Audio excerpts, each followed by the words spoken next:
Hi hello నమస్తే welcome back to మన kitchen and life style. అందరూ ఎలా ఉన్నారు? బాగున్నారా? నేనైతే చాలా బాగున్నానండి. ఈరోజు వీడియో వచ్చేసి విలేజ్ స్టైల్ అరిసెలండి. ఈ వీడియో కనుక నచ్చినట్లయితే ప్లీజ్ లైక్ చేయండి, షేర్ చేయండి, సబ్స్క్రైబ్ చేసుకోండి. అలాగే మీ ఫ్రెండ్స్కి రిలేటివ్స్కి ఈ వీడియోని షేర్ చేయండి. ఎవరైనా మన ఛానల్ని ఫస్ట్ టైం చూస్తున్నట్లయితే మరి ఇంకెందుకండి ఆలస్యం, సబ్స్క్రైబ్ చేసుకోండి. అలాగే మన ఛానల్లోకి వెళ్ళి ఒకసారి వీడియోస్ మొత్తం చెక్అవుట్ చేసేయండి. చాలా ఇంట్రెస్టింగ్గా చాలా బాగుంటాయి వీడియోస్ మొత్తం, ఎక్కడ కూడా స్కిప్ చేయకుండా చూసేయండి. సో ఈ అరిసెలు వచ్చేసి మా విలేజ్లో మేము ప్రిపేర్ చేసుకున్నామండి. చాలా స్మూత్గా, చాలా టేస్టీగా, చాలా మెత్తగా అయితే వచ్చాయి. చాలా బాగున్నాయి టేస్ట్ కూడా. ఈ వీడియో కనుక నచ్చినట్టయితే ఖచ్చితంగా లైక్ చేయడం మాత్రం మర్చిపోదండి. మీరు లైక్ చేయడం ద్వారా ఇంకొంతమందికి ఈ వీడియో షేర్ అవుతుంది. అలాగే సబ్స్క్రైబ్ చేయండి, కామెంట్ కూడా చేయండి. కామెంట్ చేయడం ద్వారా నాకు హోప్ ఉంటుంది ఎంతమంది చూస్తున్నారు అనేది. సో ఇక్కడ నుంచి వెళ్ళి వీడియో స్టార్ట్ అవుతుంది. ఇక్కడైతే మేము ఫస్ట్ అయితే బెల్లం తీసుకున్నాము. బెల్లంలో కొన్ని వాటర్ వేసి పొయ్యి మీద అయితే పెట్టుకున్నాము. మేము ఈ రెసిపీని మేము కట్టెల పొయ్యి మీద చేస్తున్నామండి. సో చాలా టేస్టీగా ఉంటుంది. కొన్ని వాటర్ వేసి పెట్టుకున్నాము పొయ్యి మీద. అది కరిగి మనకు పాకం అనేది రావాలండి. ఈ రెసిపీని చాలామంది చాలా రకాలుగా చేస్తారు, కానీ మేము ఎలా చేసామనేది ఒక చిన్న వీడియో తీశాను. మీరు అనుకోవచ్చు ఇది కూడా పెట్టాలా వీడియో, మీ ఇంట్లో చేసుకునేది కూడా పెట్టాలా అని అనుకోవచ్చు, కానీ ఇది కూడా రాని వాళ్ళు చాలామంది ఉంటారు. అఫ్కోర్స్ నాకు కూడా ఈ రెసిపీ రాదు. సో అందుకోసమనే వేరే వాళ్ళతో చేయిస్తుంటే నేను వీడియో తీశాను. సో చిన్న చిన్న టిప్స్ తెలుసుకుంటే చాలా ఈజీగా మనం ఇంట్లోనే తయారు చేసుకోవచ్చండి. సో ఫస్ట్ అయితే మనం వాటర్ వేసాక బెల్లంలో కొంచెం మనం ఆయిల్ ప్లస్ డాల్డా వేసుకోవాలి. వేసుకున్నాక ఇలా నురుగు వస్తుందండి. ఇలా నురుగు వచ్చింది కదా అని మనం దించేసుకోకూడదు. సో దీనికి ఒక ప్రాసెస్ ఉంటుంది. ఇది మనకు పాకం అనేది రావాలండి. సో అందరికీ చేయడం వచ్చు, కానీ పర్ఫెక్ట్గా చేసేవాళ్ళు మాత్రం కొంతమంది ఉంటారు, టేస్ట్గా పర్ఫెక్ట్గా చేసేవాళ్ళు. సో ఆ కొంతమందిలో ఈ ఆంటీ ఒకరు. సో చాలా బాగా చేస్తుంది, చాలా టేస్టీగా ఉంటుంది. మా వాడలో సగం మంది ఈ ఆంటీని తీసుకెళ్ళి ఈ రెసిపీ చేయించుకున్నారు. సో అందుకోసమనే మేము కూడా తీసుకొచ్చుకొని ఇలా ప్రిపేర్ చేయించుకుంటున్నాము.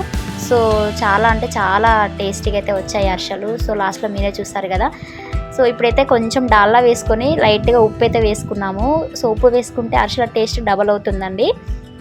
అఫ్కోర్స్ మన ఏ స్వీట్ రెసిపీలో కూడా మనం కొంచెం సాల్ట్ వేసుకుంటే చాలా బాగుంటుందంట. సో రీసెంట్గా నాకు ఈ విషయం తెలిసిందన్నట్టు. సో ఇప్పుడు దీంట్లో మేము యాలకుల పొడి వేసుకున్నాము. యాలకులు దంచేసుకొని వేసేసుకున్నాము. ఇప్పుడైతే మనం పాకం వచ్చిందా రాలేదని చెక్ చేసుకోవాలి కదా, అందుకోసమని ఒక ప్లేట్లో వాటర్ తీసుకొని అప్పుడప్పుడు అలా చెక్ చేసుకోవాలన్నట్టు, పాకం వచ్చేసిందా రాలేదా అని. సో ఇప్పుడైతే కట్టెల పొయ్యి మీద మంట అయితే బాగా మండుతుందండి. సో ఇది గ్యాస్ మీద కాదండి, కట్టెల పొయ్యి మీద మంట బాగా వస్తుంది కాబట్టి తొందరగా పాకం వస్తుంది. ఇది వచ్చేసి కొబ్బరి పొడి ప్లస్ నువ్వులండి. సో అరిసెల్లో నువ్వులు కొబ్బరి పొడి వేసుకుంటే టేస్ట్ బాగుంటుంది. ప్లెయిన్ అరిసెలే కాకుండా పంటికి నువ్వులు తగులుతుంటే టేస్ట్ చాలా బాగుంటుందండి. నువ్వులు చాలా టేస్టీగా ఉంటుంది అరిసెలలో. ఎవరైనా తెలియని వాళ్ళు ఉంటే ఒకసారి ట్రై చేయండి. ఇదైతే మేము వేసుకున్నాము, నువ్వులు కొబ్బరి పొడి అయితే వేసుకున్నాము. కొబ్బరి పొడి అప్పుడప్పుడు స్కిప్ చేయొచ్చండి, ఎందుకంటే కొబ్బరి పొడి అప్పుడప్పుడు మనకు ముక్క వాసన అనేది వస్తుంది ఎక్కువ రోజులు నిల్వ ఉంటే. సో మనం చాలా రోజులు నిల్వ ఉంచుకోవాలనుకుంటే కొబ్బరి పొడి స్కిప్ చేయండి. ఇది వచ్చేసి మనం పాకం టెస్ట్ చేసుకోవడానికండి. మేము ఆల్రెడీ 2-3 టైమ్స్ టెస్ట్ చేసుకున్నాము. సో ఫెయిల్ అయింది. ఇప్పుడు మాత్రం మాకు సక్సెస్ అయిందండి. సో పాకం అయితే వచ్చింది. మనకి ఇలా ముద్దలాగా మనకు చేతికి అయితే ఇలా రావాలి. సో పాకం అయితే సక్సెస్ఫుల్గా వచ్చేసింది. ఇప్పుడు దీన్ని త్వరగా దించేసుకోవాలండి. వేసుకొని మనం పిండి అయితే వేసుకోవాలి. సో పిండి అయితే మనం ఎక్కువ పట్టించుకొని పక్కన పెట్టుకోవాలి. నైటే మనం బియ్యం నానబెట్టుకొని వడపోసుకొని గిన్నెకి అయితే ఎక్కించుకోవాలి. గిన్నె పట్టించుకొని వచ్చిన తర్వాత మనం మ్యాక్సిమం కొంచెం ఎక్కువ పిండి మనం పట్టించుకోవాలి, ఎందుకంటే ఇందులో పట్టే వరకు మనం వేసేసుకోవాలి. దాదాపు మనం 3 kgs చేయాలనుకుంటే 4 kgs పిండి మనం పట్టించుకోవాలండి. సో ఇలా కొంచెం వేసుకుంటూ ఉండలు లేకుండా కలుపుకోవాలి పాకంలో. దాదాపు మాకు 2.5 kgs బెల్లానికి మాకు 4.5 పిండి అయితే పట్టింది. సో మేమైతే 5 kgs పట్టించాము. సో మాకు 4.5 kg పిండి అయితే పట్టిందండి. సో మ్యాక్సిమం ఎక్కువే పట్టించుకోవాలి, చెప్పాను కదా. ఇలా అయితే పిండి కలుపుకొని దగ్గర పెట్టుకోవాలి. దాదాపు మాకైతే 4.5 kg పిండి పట్టింది. 1/2 kg మిగిలింది, చూసారు కదా.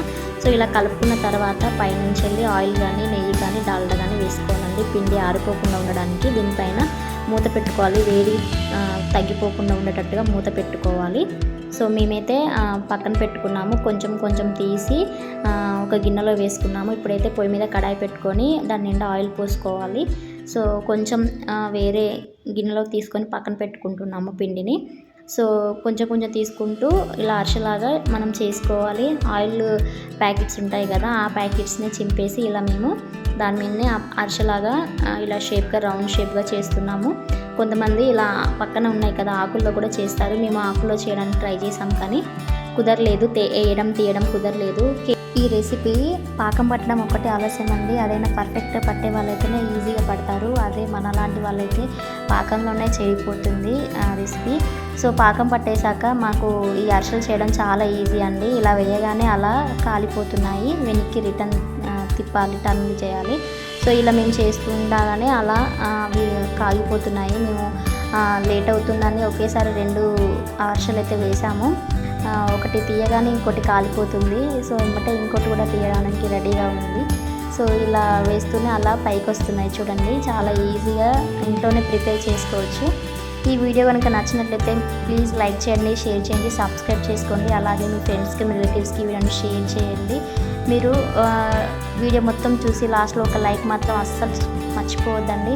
మీరు లైక్ చేయడం ద్వారా ఈ వీడియో ఇంకొంతమందికి షేర్ అవుతుంది. అలాగే సపోర్ట్ చేయండి నన్ను. Thank you for watching. Bye.